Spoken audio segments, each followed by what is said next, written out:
in those days, you could. I think there's still a way of doing it these days, but I don't know what it is.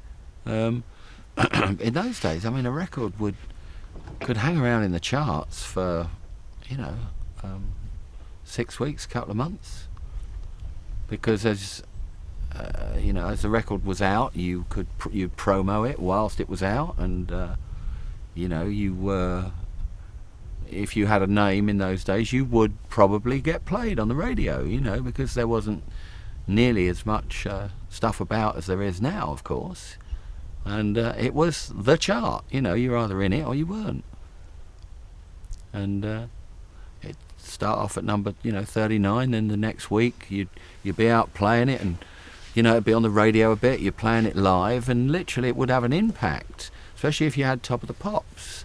And I remember in those days you would sell, you know, 40 or 50,000 singles in a morning, and God knows what you'd do in the afternoon, you know, but I remember the sales going back, we did 50,000 this morning, and sometimes, I mean, that would only push it up 7 or 8 places or something, you know,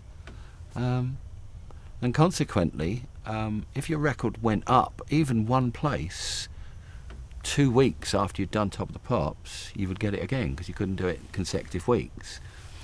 So after your first Top of the Pops, it pushes it up, then if it holds the next week and goes up, then you get Top of the Pops again, and of course, you know, it has a snowball effect, and it was, again, it was just so romantic and so amazing to see a record just edging up the charts. Gone up 5 places this week. 5, yes, you know. And then it's gone top 10, and everybody you know, there's the old thing of leaping in the air and punching the air, you know, we're in top 10. And top 5, hallowed ground, you know. And it meant so much. It meant so much in those days.